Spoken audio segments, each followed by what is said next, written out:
इनका सिलेबस एकदम up to the mark हो जाए।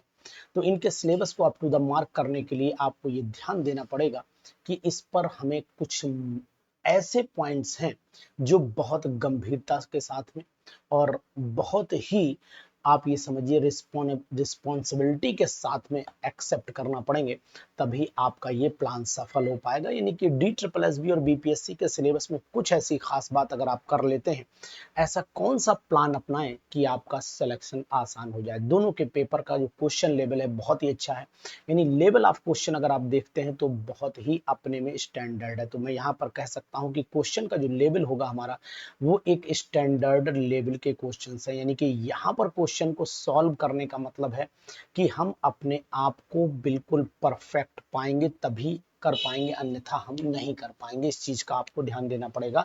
तो स्टैंडर्ड लेवल क्वेश्चन को हमें पार करना, और स्टैंडर्ड लेवल क्वेश्चन अगर हम लोग पार कर जाते हैं तो फिर हमारा सिलेक्शन आसान हो जाता है। स्ट्रेटजी प्लान कीजिए, यानी पर डे हमें कितना टाइम देना चाहिए। देखिए एक चीज, दो चीजें होती हैं कि अगर हमने टाइम शेड्यूल को टाइट कर लें और ये भी टाइट कर लें कि आखिरकार हमें किस तरीके से रोज पढ़ना है, तो फिर आप 100% DSSB और BPSC निकाल दें। BPSC और DSSB एग्जामिनेशन का जो पेपर का लेवल है वो नियरली सेम है।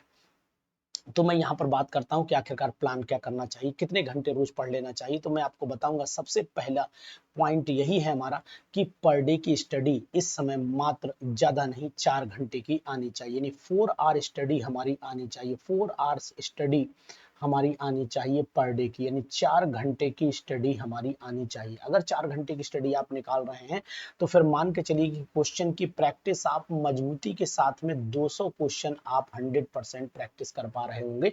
यानी कि क्वेश्चन का जो 200 क्वेश्चन है ये तब आ पा रहे होंगे जब आप पूरी तरीके से, देखिए एक रैंडमली प्रिपरेशन करना कि भाई शुरुआत, क्योंकि आप उस लेवल पर पहुंच चुके हैं जहां पर आपको तैयारी के लिए बहुत ज्यादा मेहनत की नहीं, बहुत ज्यादा प्रैक्टिस की जरूरत है। तो यहाँ पर 200 MCQs आप पर डे प्रैक्टिस कर डालिए। 200 MCQs आपका पर डे आना चाहिए किसी भी कीमत पर, तब आपको सफलता मिल पाएगी। एक बात तो आपको ये गांठ बांध लेनी है। अब इन 4 घंटों में करना क्या है पहले आप समझिए। एक तो क्विक रिवीजन आपको करते रहना है, क्विक रिवीजन। अब ये क्विक रिवीजन क्या चीज है कि वो मैं आपको बताता हूं, वो आप बहुत आसानी से कर पाएंगे। क्विक रिवीजन के लिए आपको कुछ नहीं करना है। क्विक रिवीजन के लिए आप चैप्टर 1 से स्टार्ट कीजिए, चैप्टर 1 से स्टार्ट कीजिए। 1 से लेकर के अगर मान लेते हैं कि आपके 32 चैप्टर्स हैं, सपोज कर लेते हैं कि हम यहाँ पर 1 से लेकर के 32 चैप्टर्स की बात करते हैं, तो डेली आपको इस समय ज्यादा नहीं, एक चैप्टर को 2 दिन का समय दे दीजिए। अभी आपके पास 60 डेज है, यानी कि क्विक रिवीजन पर चैप्टर आपका 2 डेज आना चाहिए, पर चैप्टर 2 डेज आना चाहिए। ये मैं आपको बताने की कोशिश कर रहा हूँ, और वो आपको पर चैप्टर 2 डेज का एवरेज आप निकाल लीजिए। अब ये क्विक रिवीजन में हम लोग करें क्या, क्वेश्चन मन में भी आता है कि आखिरकार क्विक रिवीजन का मतलब हुआ कि क्विक रिवीजन में हम लोगों को कौन सी स्टेप उठानी चाहिए, क्या क्या चीजें प्रिपरेशन में लानी चाहिए और किन चीजों पर फोकस ज्यादा कर लेना चाहिए, ये क्विक रिवीजन में हमें इंपॉर्टेंट है। जैसे अब हम लोग कुछ चैप्टर्स पर्टिकुलर उठाते हैं, उस चैप्टर में अगर मान लेते हैं कोई एक चैप्टर लिया,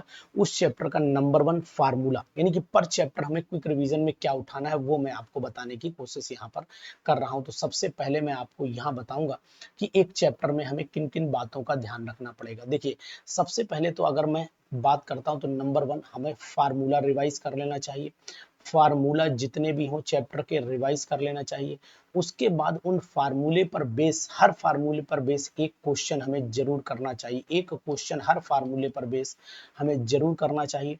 और साथ ही साथ एक चीज और भी इंपॉर्टेंट है कि जो कांस्टेंट वैल्यूज हैं, कांस्टेंट वैल्यूज हैं, वो कांस्टेंट वैल्यूज भी हमें याद कर लेनी चाहिए, क्योंकि ये कांस्टेंट वैल्यू टाइम बहुत खराब करती है। फिजिकल केमिस्ट्री में आइए, तो फिजिकल केमिस्ट्री में log 2 की वैल्यू हमें कंठस्थ रहे, रटी हुई रहे, log 5 की वैल्यू रहे, log 3 की वैल्यू रहे और log 7 की वैल्यू। इतनी वैल्यूज अगर हमें याद है तो हम बहुत सारी वैल्यूज तुरंत एट ए टाइम कैलकुलेट कर पाएंगे। तो हमें आपको सबको ये ध्यान रखना है फार्मूला क्या है। क्वेश्चंस, जो क्वेश्चंस करने हैं वो फार्मूले पर बेस करने हैं, यानी फार्मूला बेस्ड क्वेश्चन होना चाहिए। तो यहाँ पर मैं लिख देता हूँ फार्मूला बेस्ड एमसीक्यूज होना चाहिए। फार्मूला बेस्ड एमसीक्यू जो इस आपने ऊपर पढ़ रखा उस पर की मैं बात कर रहा हूँ। उसके बाद कांस्टेंट वैल्यूज, जैसे आर की वैल्यू हमें पता रहनी चाहिए कि आर गैस कांस्टेंट है, इसकी वैल्यूज कब कौन सी वैल्यू कहाँ पर आएगी। ये वैल्यू हमें पता रहे। इन रेडबर्ग कांस्टेंट RH की वैल्यू हमें पता रहनी चाहिए कि भाई ये कांस्टेंट है, इसकी वैल्यू क्या होगी। जिन्हें क्रिटिकल टेम्परेचर की अगर मैं बात करूं, क्रिटिकल प्रेशर की अगर मैं बात करूं, क्रिटिकल वॉल्यूम की अगर मैं बात करूं, तो हर गैस का अपना क्रिटिकल टेम्परेचर है। क्रिटिकल टेम्परेचर आपको लगभग सभी गैसेस का याद रहना चाहिए, क्योंकि सभी गैसेस का मतलब है जो इंपॉर्टेंट गैसेस है उनका याद रहना चाहिए। ये लॉग वैल्यूज हमें याद रहनी चाहिए। ये तो जनरल बात है जो फिजिकल केमिस्ट्री में हम लोगों को लगभग और लगभग ध्यान देनी पड़ेगी और इन पर ध्यान देना भी चाहिए। इसके बाद अगर हम जाते हैं तो सबसे पहले रिएक्शन में, अगर हम ऑर्गेनिक केमिस्ट्री की तरफ मुख मोड़ लेते हैं तो रिएक्शंस में हमें क्या चाहिए। देखो रिएक्शंस में हमें रिएजेंट जरूर पता रहे कि आखिरकार इसमें रिएजेंट कौन सा है, इसमें आखिरकार कैटालिस्ट कौन सा यूज हो रहा है, कैटालिस्ट कौन सा यूज हो रहा है। और रिएजेंट में यहाँ पर रिड्यूसिंग भी हो सकता है, ऑक्सीडाइजिंग भी हो सकता है। रिड्यूसिंग ऑक्सीडाइजिंग एजेंट की जानकारी भी हमें रहनी चाहिए। कैटलिस्ट कौन सा यूज हो रहा है और टेम्परेचर का कहां पर रोल है। जहां पर टेम्परेचर का विशेष रोल हो उस टेम्परेचर को भी हमें जरूर याद कर लेना चाहिए, क्योंकि ये टेम्परेचर भी कहीं ना कहीं रिएक्शन में जिम्मेदार होता है। तो एक तो रिएक्शन में इतनी खास बात हमें जरूर ध्यान रखनी पड़ेगी। पर्टिकुलर नेम रिएक्शंस जो आपको बताई गई हैं, उन नेम रिएक्शंस में बहुत ध्यान से हम लोगों को कुछ पॉइंट याद रख लेने पड़ेंगे। जैसे कि नेम रिएक्शंस में जो मैकेनिज्म में इंटरमीडिएट बनता है वो क्या बनता है। तो नेम रिएक्शन की मैकेनिज्म में इंटरमीडिएट पर हमें फोकस कर लेना चाहिए। ये क्विक रिवीजन का हर चैप्टर का बता रहा हूँ। इंटरमीडिएट को फोकस पढ़ना तो आपको सभी पड़ेगा, वो तो कोई वो है ही नहीं। इंटरमीडिएट पर फोकस कर लेना चाहिए। तो इंटरमीडिएट हमें हमारे फिंगर्स पर रहने चाहिए।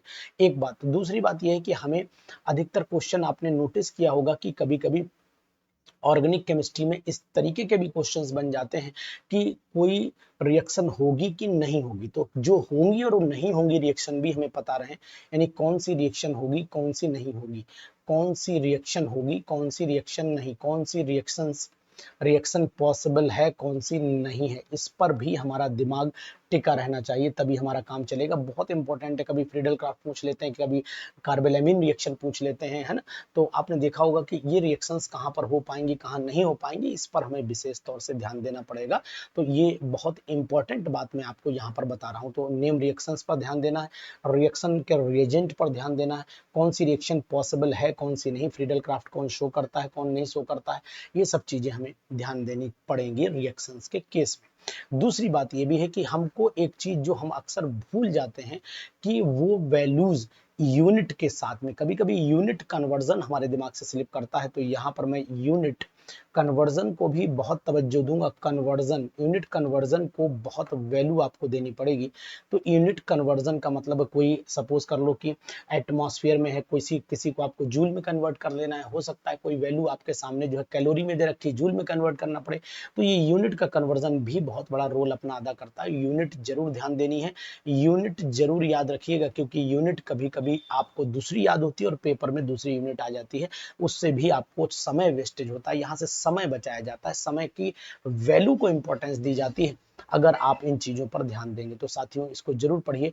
और अगर हम लोग इनऑर्गेनिक केमिस्ट्री में चले आते हैं तो इनऑर्गेनिक केमिस्ट्री में हम आपको बहुत अहम बात ये बताएंगे कि इनऑर्गेनिक केमिस्ट्री में एक तो कंपाउंड के फार्मूले, जो कॉमन कंपाउंड है वो कंपाउंड के फार्मूले आपको ध्यान रहे। कभी कभी पूछ लिया जाता है, कंपाउंड के फार्मूले आपको याद रहना चाहिए। यानी माइक्रोकास्मिक सॉल्ट है, इसी तरह प्लास्टर ऑफ पेरिस है, जिप्सम है, इनके फार्मूले आपको जरूर याद रखने पड़ेंगे।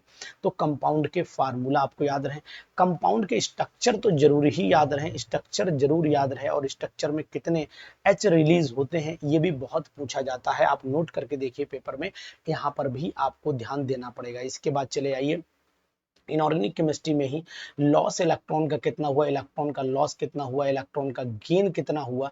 इन इलेक्ट्रॉन के लॉस गेन के अकॉर्डिंग आपको ये ध्यान देना पड़ेगा कि कौन सा रिएजेंट, यानी कि कौन सी रिएक्शन, जैसे एसिडिक नेचर में, एसिडिक मीडियम में रिएक्शन में क्या प्रोडक्ट बन रहा है। एसिडिक मीडियम में KMnO4 के प्रोडक्ट जरूर याद कर लीजिए, KMnO4 और K2Cr2O7, K2Cr2O7 इनके acidic medium as well as basic medium में इनको याद रखिए।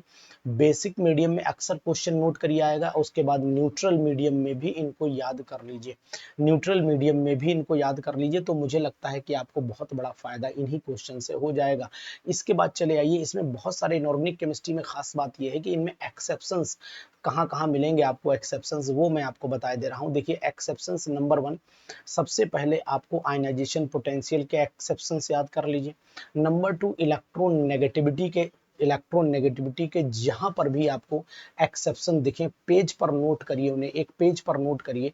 और नंबर 3, जो डी ब्लॉक के एलिमेंट हैं, डी ब्लॉक में भी पर्टिकुलर एक्सेप्शन है।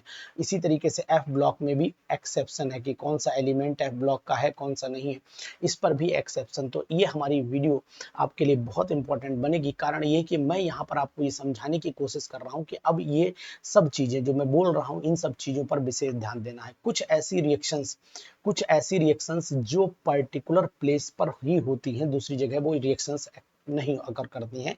जैसे कि आपने कैल्सिनेशन देखा होगा, रोस्टिंग देखी होगी, इस तरीके से ऑटो रिडक्शन प्रोसेस देखा होगा। तो ये कुछ रिएक्शंस जो होती हैं स्पेशल रिएक्शंस, आपको स्पेशल जो रिएक्शंस हैं उन स्पेशल रिएक्शंस पर आपको विशेष तौर से ध्यान देना पड़ेगा, ये मेरा कहना है। तो इनके आप क्विक रिवीजन नोट्स बनाइए। क्विक रिवीजन नोट्स बनाने के लिए आपको कुछ नहीं करना है, आपको अपने एक A4 पेपर ले लीजिए, A4 पेपर पर 3 बंच बना लीजिए। तीनों बंच में आपको क्या करना है, एक में फिजिकल के क्विक रिवीजन नोट्स, फिजिकल के क्विक रिवीजन बनाइए। क्विक रिवीजन का मतलब है फटाफट पढ़ते जाइए, अपने माइंड में सेट करिए और उसके बाद उसको लिखते चले जाइए। इसी के बाद फिर आप ऑर्गेनिक के क्विक रिवीजन बंच बना लीजिए, ऑर्गेनिक का क्विक रिवीजन बंच बना लीजिए। इसी तरीके से आपको इनऑर्गेनिक का क्विक रिवीजन बंच बना लेना है। इनऑर्गेनिक का क्विक रिवीजन बंच आपको बना लेना है, तीनों के बंच बना लेने हैं। और तीनों के क्विक रिवीजन फटाफट फटाफट पलट के एग्जाम के टाइम से करिए। और डेली आप जो एमसीक्यूज करते हो उन एमसीक्यूज की प्रैक्टिस बढ़ा दीजिए। आप लगभग जो है वो 100 से ऊपर यानी 100 प्लस एमसीक्यूज पर डे आपको करना चाहिए मेरे अकॉर्डिंग। अगर 200 हो जाते हैं तो मैं कहता हूँ सो फॉर गुड, बहुत ही अच्छा हो जाएगा और आप 100% आप सिलेक्शन के दायरे में आ जाएंगे। तो इन्हीं पर बेस हम लोग भी तैयारी करेंगे और आपको बताएंगे कि आखिरकार प्रिपरेशन में कौन कौन से क्वेश्चंस का रोल बहुत बड़ा होता है। तो जब तक आप क्विक रिवीजन नोट्स बनाइए, क्विक रिवीजन जो है वो नोट्स आप किसी भी समय कहीं पर भी बैठ करके बना सकते हैं रिवीजन के लिए। और हाइलाइटर का प्रयोग करिए और हाइलाइटर से उन चीजों को जरूर हाईलाइट करिए जो आपके लिए बहुत महत्वपूर्ण हो। जैसे DSSS मैंने हाईलाइट कर दिया, BPSC मैंने हाईलाइट किया, ऐसे आप भी फार्मूले को हाईलाइट करिए, इसी तरीके से रिएक्शंस को हाईलाइट करिए। कौन कौन सी रिएक्शंस इंपॉर्टेंट आपने देखे होंगे कि कंपटीशन के प्रॉपर जो नोट्स होते हैं उन पर एक अच्छी जो है पकड़ आपकी बनी रहनी चाहिए। कांस्टेंट वैल्यूज, जितनी भी कांस्टेंट वैल्यूज हो उनको सबको, हेनरी के कांस्टेंट किसके कितने हैं, कुछ गैसेस के हेनरी के कांस्टेंट, CO2 के देख लो, HCl के देख लो, इस तरीके से हेनरी कांस्टेंट देख लो आप, रेडबर्ग कांस्टेंट देख लो आप, R की वैल्यू देख लो, यूनिवर्सल गैस कांस्टेंट की वैल्यू देख लो। इसी तरीके से फार्मूले जितने भी हो, चाहे वो गैसेस स्टेट के हो चाहे इलेक्ट्रोकेमिस्ट्री के हो, सभी के फार्मूले बढ़िया तरीके से याद कर लीजिए। अगर आपको रिएक्शंस तो रिड्यूसिंग एजेंट और जरूर याद रहे, रिड्यूसिंग एजेंट कौन सी रिएक्शन में के, जैसे मान लीजिए एल्डिहाइड को अल्कोहल में कौन कन्वर्ट करता है, कीटोन को कौन कन्वर्ट करता है, ये सब चीजें आपको बिल्कुल फिक्स रहनी चाहिए। कैटलिस्ट कौन कहां पर होता है और एंजाइम कैटलिस्ट पर विशेषकर आप ध्यान दीजिएगा, एंजाइम कैटलिस्ट पर विशेष तौर से ध्यान दीजिएगा। टेम्परेचर किस रिएक्शन में कितना रहता है और कितना इंपॉर्टेंट होता है, इस पर विशेष ध्यान दो। नेम रिएक्शंस के इंटरमीडिएट जरूर पढ़ के रखिए और नेम रिएक्शन एक एक बढ़िया करके रिवाइज कर लीजिए। यूनिट कन्वर्जन जरूर ध्यान रखिएगा, यूनिट कन्वर्जन में किलो कैलोरी का जूल में, जूल का किलो कैलोरी में याद रखिएगा, ये बहुत पूछा जाता है एटमॉस्फेयर में, याद रखिएगा वैल्यूज। इसी के बाद जो है वो मीटर पर सेकंड वाली वैल्यूज भी याद रखिएगा, क्योंकि केमिकल काइनेटिक्स में वो भी बहुत बड़ी रोल अदा करती हैं। और यूनिट आपकी कंडक्टिविटी की यूनिट, स्पेसिफिक जो है आपका स्पेसिफिक रेजिस्टेंस की वैल्यू, ये सब चीजें आपको ध्यान देनी चाहिए। इनऑर्गेनिक केमिस्ट्री पर चले आइए, तो मैंने बताया कंपाउंड के फार्मूले जरूर याद रखिए, किसी न किसी कंपाउंड का फार्मूला पूछते हैं, स्ट्रक्चर तो लगभग हर किसी का पूछा ही जाता है। और एक चीज और जो मैं यहाँ पर बताना भूल गया वो ये है कि सभी के एक कॉमन नेम होते हैं, स्टैंडर्ड कुछ नेम फेमस होते हैं, उन नेम को भी आप जरूर ध्यान दें। जैसे कि आपने बोराजाइन को इनऑर्गेनिक बेंजीन के नाम से पढ़ा है ना, जैसे कार्बन ग्रेफाइट को भी आपने पढ़ा हुआ है। तो ये सब नाम आपको इनऑर्गेनिक कार्बन के कंसिडरेशन में अगर आप पढ़ते हैं तो ग्रेफाइट को पढ़ते हैं। तो इस तरीके से कॉमन नेम जो होते हैं, जो बहुत ज्यादा कॉमन नेम पूछे जाते हैं, उनमें से एक आध कॉमन नेम एग्जाम में जरूर आ जाता है।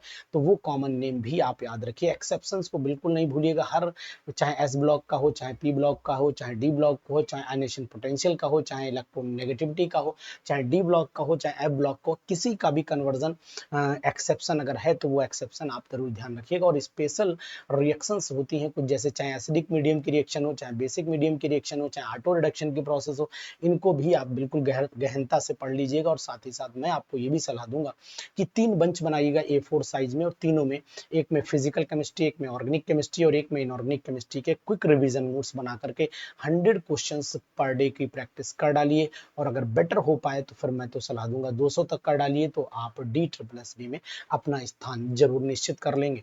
तो मैं चाहता हूं कि आपकी तैयारी भरपूर रहे और आप अपनी इस तैयारी को अच्छे से अंजाम दे पाए।